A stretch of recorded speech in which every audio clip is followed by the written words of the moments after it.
Well, now I get the great honor and the pleasure to present the very special award to one of the most amazing people that you could ever meet, and you heard the way her mom and dad spoke about him. Now, I've known tonight's honoree practically from the moment she was born.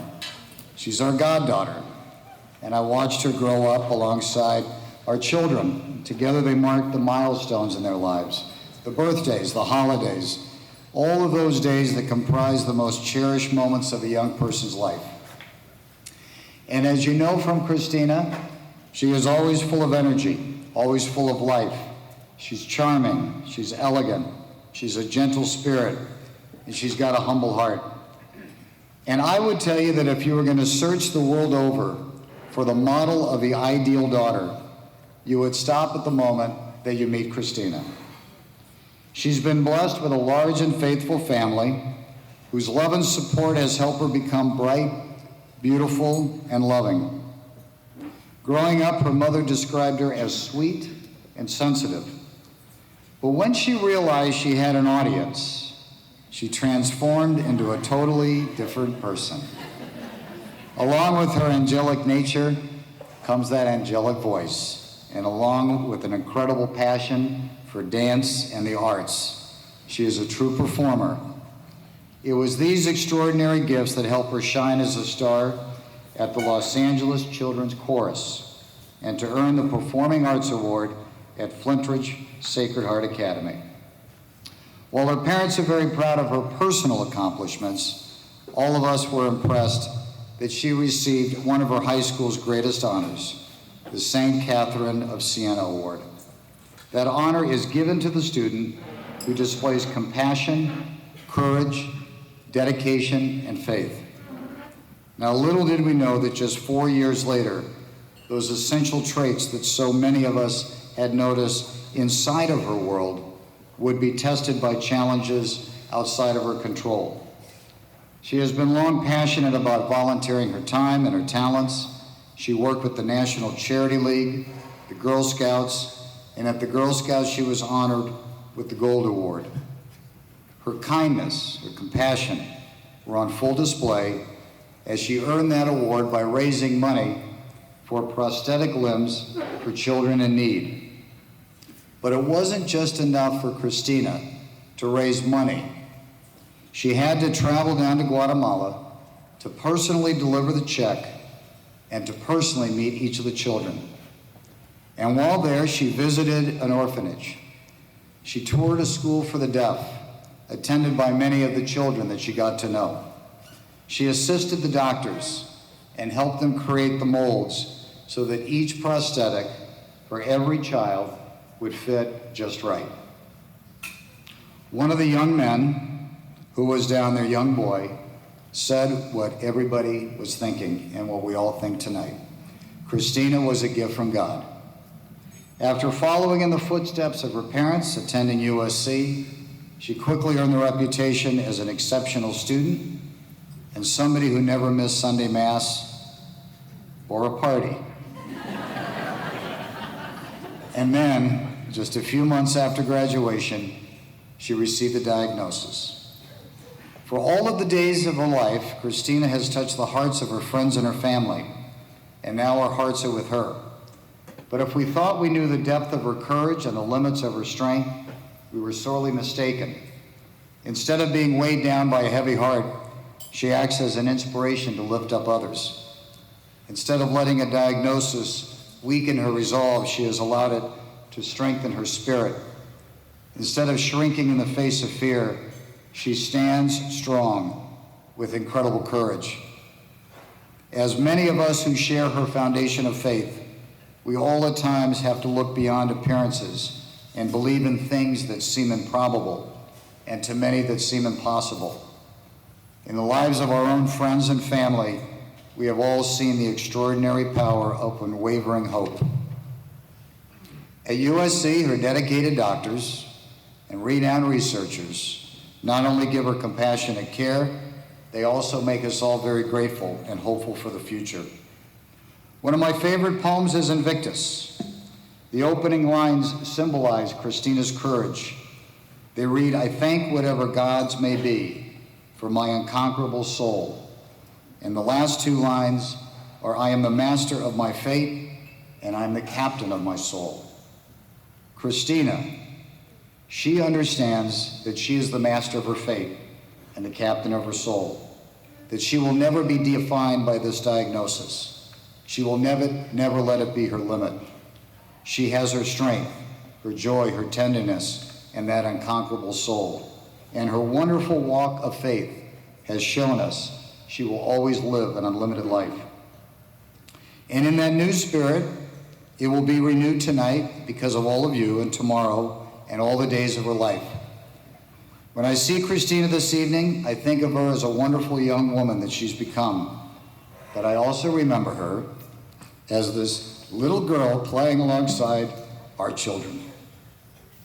So no matter how many years may pass, how our lives have changed, Christina is always the gracious lady who we admire for her beauty, her tenderness, and her strength.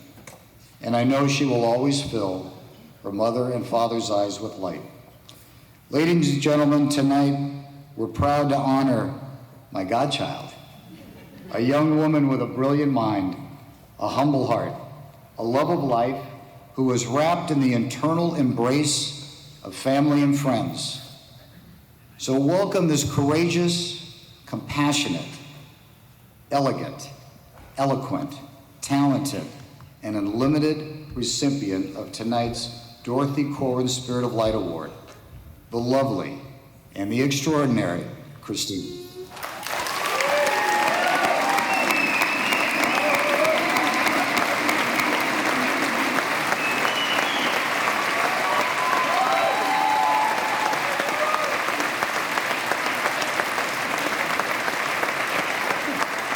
And I'd like to ask Julie to come up, and I'm going to be Dr.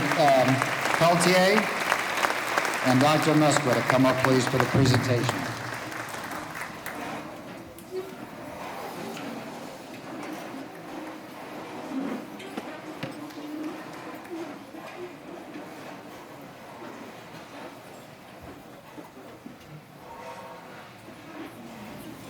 Christina, on behalf of the National MS Society, for all of your kindness, for all of your extraordinary courage, for your dignity, and for your fierce determination to confront MS head on, we are so thrilled to present you with the Dorothy Corwin Spirit of Life Award. Thank you.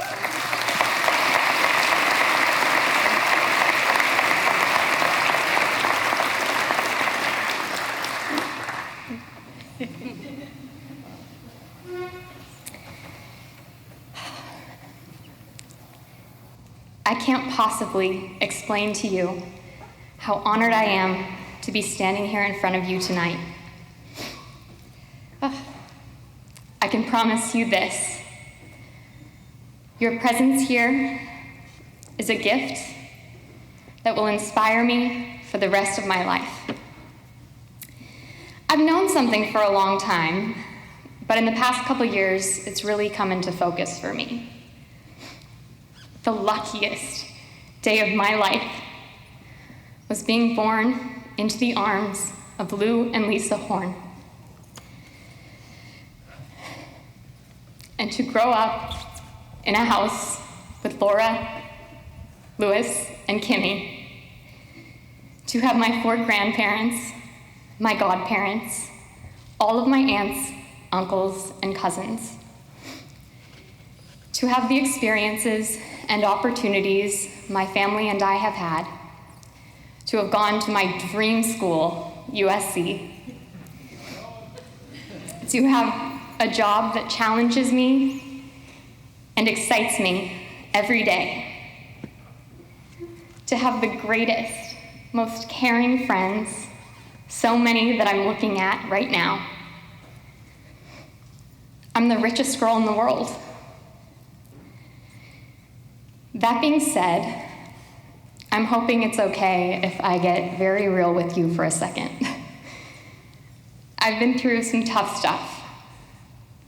Discovering my brother Louis and holding him in my arms on the worst day of my life is something that stings me every day. I see him everywhere. Finding out 2 months into my first job after graduating from USC that I have MS has certainly not been easy. I love how they tell you stress can be a contributing factor to MS, so you shouldn't let yourself get stressed out. Well, I'd say that adding MS into the equation of boyfriends, jobs, and everything else pretty much goes to the top of the list of things you get stressed out about.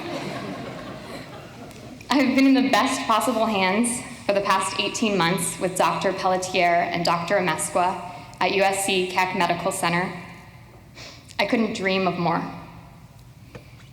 Brain scans, IVs, steroids, a spinal tap, they're not the pain. And I wouldn't wish the pain of a spinal tap on anyone. I'll tell you what hurts. It's the uncertainty. It's the fear of the unknown. I'll tell you how MS works. Because of the incredible medicines and therapies that I'm getting now, and the significant developments that may be just around the corner. In my case, this could stay dormant for the rest of my life, with MS being no more than an inconvenience. Or it could evolve at any moment and create the worst possible situation. The thing I fear most isn't how my MS will affect my future, but how it will affect the ones I love most. This is the hard part. Will I be able to walk down the aisle to marry the man of my dreams? Will I be asking him to sign up for more than he can handle? Will I be able to run and play with my babies? Will my children have to take care of me? How can you promise someone that you won't be a burden? I'm not mad. I'm not scared. Well, I'm a little scared. I'm scared of losing the picture that I've always imagined.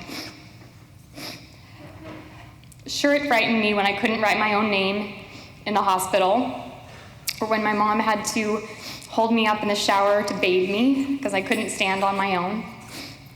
But tonight, I'm standing here on my own to say in front of you that I've accepted the uncertainty.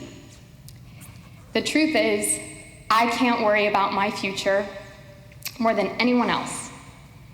None of us know what God has in store for us, and it's the uncertainty that makes life so beautiful. I'm gonna live a wonderful life, and like everyone, it's going to have its challenges, but I'm up for the challenge, and I'm going to surround myself with people that are also up for the challenge. The best of me are the best pieces of my mother and my father. What more could I ever want than to be a reflection of the both of you? Mom, I talk to you 5 times a day. I could talk to anyone I want, but I talk to you. And partially it's because you like to talk about my problems, but mostly it's because of what you give me in return. Dad, the 2 greatest gifts any kid could get from a parent, love and respect. Equally important, you give me both. You told me not to let my illness define me. It really doesn't. What honestly defines me are the both of you. My friends here tonight, my family, my brother, and my sisters. I'm not gonna let moments of weakness define me. I want to be remembered by my moments of strength. Thank you for giving me this moment of strength and for giving me 1,300,000 reasons to have so much promise for my future. Mom, Mom and Dad, I know how much you love it when I sing, so I'm going to sing a little song for you. Dad is gonna lose it.